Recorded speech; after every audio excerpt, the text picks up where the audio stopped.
Grote belangstelling in de buurt van het retailpark in Remun. In het punt waar voorheen de vrijbuiter gevestigd was, opende een nieuwe sportzaak.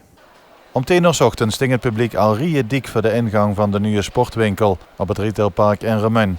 Alleen, de opening was pas om 12 uur. Op Google stingen de openingstijden echter al vermeld en dus was het publiek al 2 uur eerder naar Remun gekomen. Daarom werd besloten om alvast het mensen toegang te geven tot de winkel. Om 11:30 gingen de deuren echter weer toe.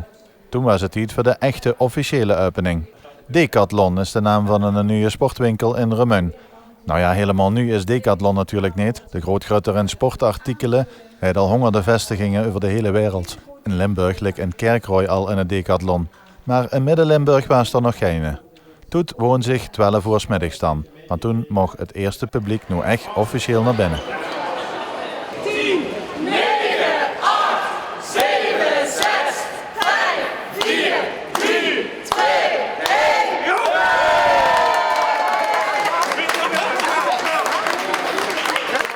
1. Rien, zo'n grote multinational naar Remun. Waarom speciaal naar Remun? Ja, omdat hier nog geen Decathlon is en we hebben natuurlijk meer dan 65 sporten.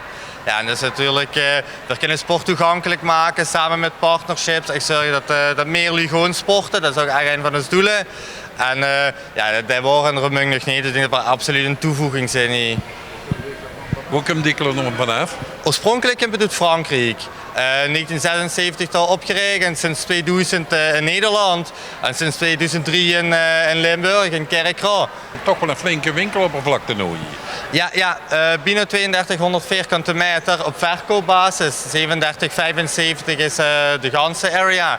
Dus dat is inderdaad groot, maar dat hebben we ook wel nodig als we al die sporten willen uitspelen natuurlijk. Ja, en dan met het gevolg van het internet, waarom zit je hier zo succesvol nu? Nou, we zijn sowieso omni, dus je kunt zowel online bij ons terecht als in het filiaal.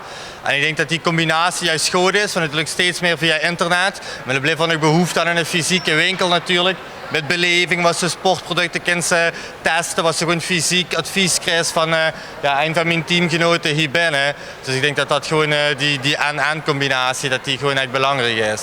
En dan de hele lange voorbereiding, werd dat allemaal aan gelegen? De hele lange voorbereiding.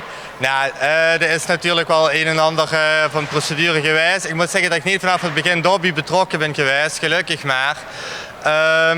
Ja, dat was een van de verwijten was natuurlijk dat veel niks extra's toevoegde. Nou, daar zijn we het absoluut niet mee eens. We voegden meer dan 65 sporten toe. Dus we zijn absoluut een verrijking. Ik denk ook voor ondernemers in de buurt groot. Dus je zag in andere filialen, bijvoorbeeld Kerkrooy, men wordt een Decathlon Camp, dat de economie ook echt verhoed gaat in dat regio. Dus ja, ik denk voor iedereen positief. En wat mij betreft zit je vooral het verleden ook in de streep. En we zijn open voor iedere manier van samenwerking.